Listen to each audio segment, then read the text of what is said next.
Kehidupan Nirina Zubir yang tampak adem ayem ternyata menyimpan permasalahan yang cukup besar. Beberapa waktu lalu, Nirina Zubir mengungkap fakta bahwa dirinya menjadi korban mafia tanah yang dilakukan oleh mantan asisten rumah tangganya bernama Riri Kasmita. Atas kasus ini, Nirina dan keluarganya menderita kerugian yang diperkirakan mencapai 17 miliar rupiah. Kemarin, untuk pertama kalinya, Nirina Zubir dipertemukan dengan ketiga tersangka saat pihak Polda Metro Jaya merilis kasus ini. Melihat ketiga tersangka di depan mata, emosi Nirina tak tertahankan hingga ia meneteskan air mata.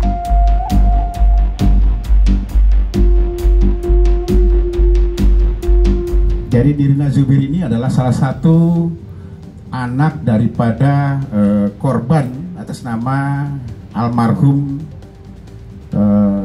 Cut Indra Martini. Ini adalah ibu korban almarhum, memiliki 5 ada 1, 2, 3 anak ya,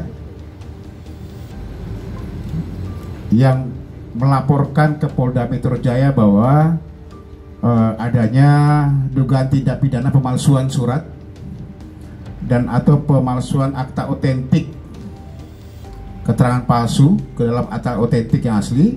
Kemudian juga di sini ada penggelapan dan pencucian uang. Jadi ancaman di pasal 263, 264, 266 serta 372 dan pasal 34 dan 5 Undang-Undang RI nomor 8 tentang adanya 6 objek sertifikat hak milik almarhum orang tua daripada si pelapor ini yang merasa digelapkan, kemudian juga dipalsukan beberapa di 636 sama 263 sama 264 oleh para pelaku-pelaku.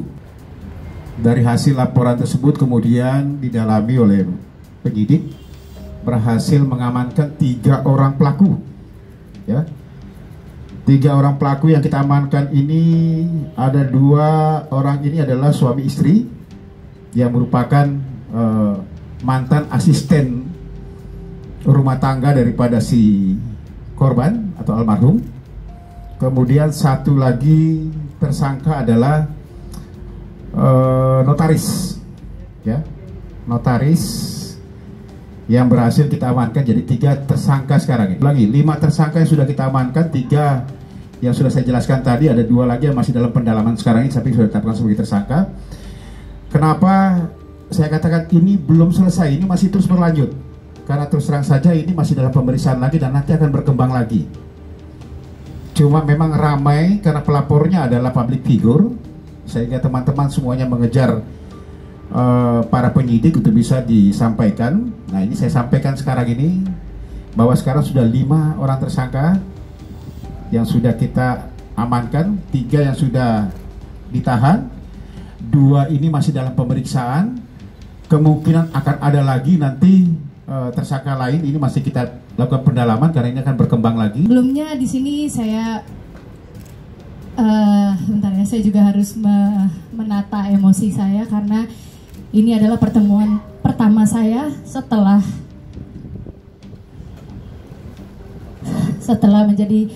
orang-orang di belakang saya ini menjadi tersangka dan akhirnya ditahan, khususnya adalah kepada ya, saudara Riri yang ibu saya selamatkan dari keluarga tirinya yang tidak menerima dirinya, dibawa ke rumah ibu saya,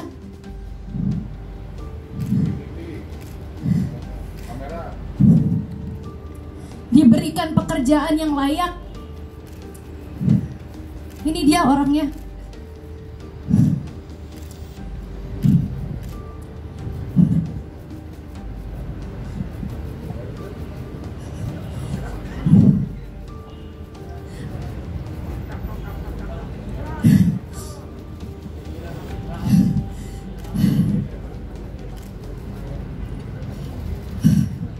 Berat sekali hati saya untuk hari ini ketemu sama dia dan tidak ada sedikit pun dia sampai detik ini niatan untuk memohon maaf.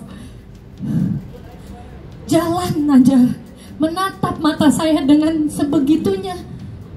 Even sudah di saat seperti ini kamu masih berani menatap mata saya seperti itu. Saya setengah hati di sini, setengah bisa bernafas di sini bersama keluarga, dikarenakan saya sudah sedikit tenang bahwa mereka sudah dijadikan tersangka dan sudah ditangkap, sudah ditahan di sini ya Pak. Terima kasih. Oleh itu saya ingin mengucapkan kepada semuanya adalah kepada Kapolda Metro Jaya Bapak Irjen Muhammad Fadil Imran, di Reskrimum Polda Metro Jaya Bapak Kombes Pol Tubagus Ade Hidayat, terima kasih Pak. Kasubdit 2 Harda Polda Metro Jaya Bapak Kompol Petrus P. Silalahi, Kanit 2 Subdit 2 Harda Polda Metro Jaya Bapak Kemas MS Arifin. Maafkan kalau saya ada salah penyebutan ya Pak ya. Dan juga Pak Kadif Humas.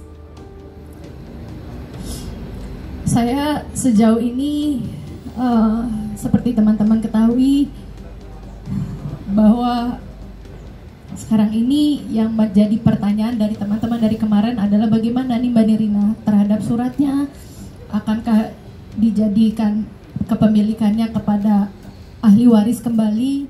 Untuk itu saya juga mohon kepada pihak yang terkait di sini, dari BPN, dari Kanwil, juga dari perbankan, untuk mempermudahkan dan agar hak-hak kami bisa proses hukum tetap berjalan. Ya Pak, saya terima kasih sekali Pak, karena saya tahu sekali kenapa saya emosi sekali, karena saya tahu ibu saya belum pernah sekalipun menikmati hasil dari jeripayanya Pak. Ibu saya kemana-mana masih naik kereta, masih naik angkot. Tapi beliau-beliau ini yang punya mobil baru, bisnis baru. Untuk itu saya juga ingin diproses juga mengenai bisnisnya.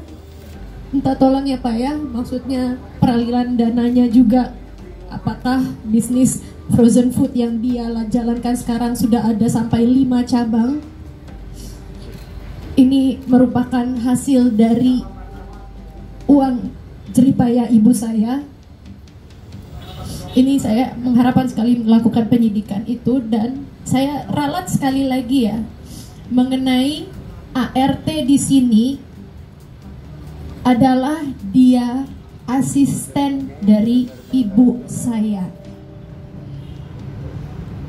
Betapa kami menerima dia berada di rumah kami karena dia memang berlatar belakang D4.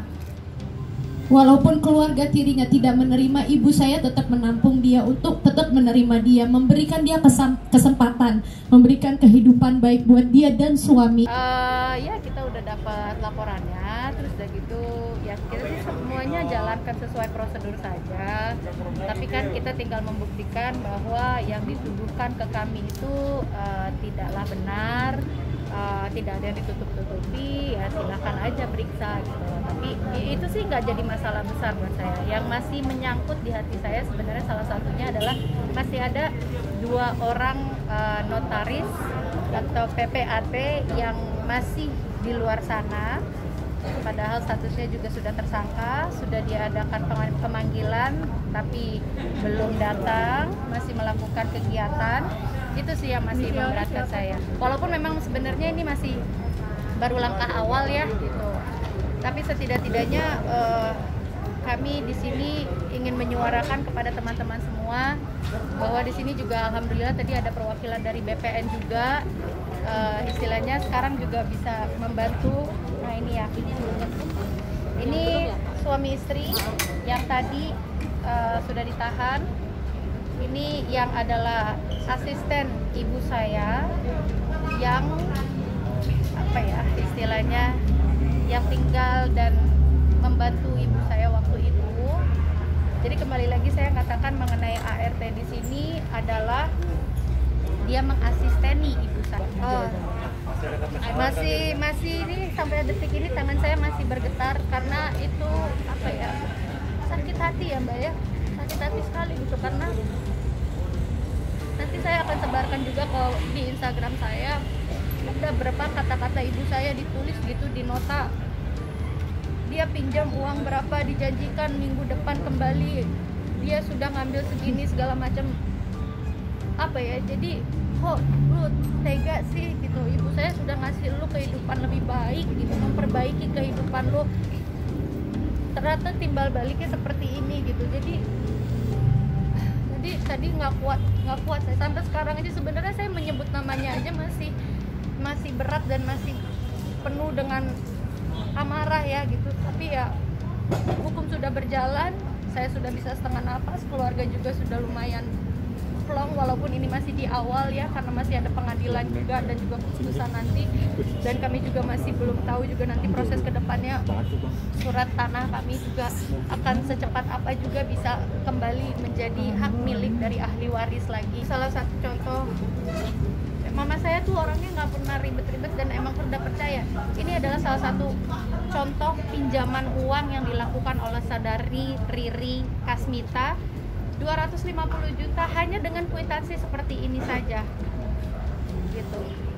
Yang pernah disampaikan ke Nirina nggak sih ketika lagi ada transaksi ini, atau memang ibu tipikal yang tidak pernah?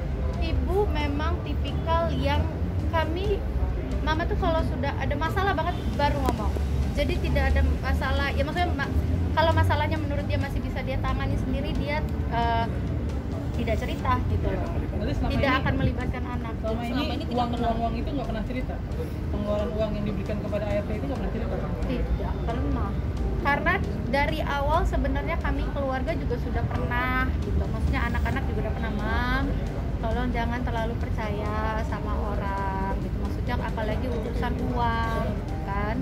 Tapi kembali lagi, ibu saya baik sih, ibu saya baik sekali.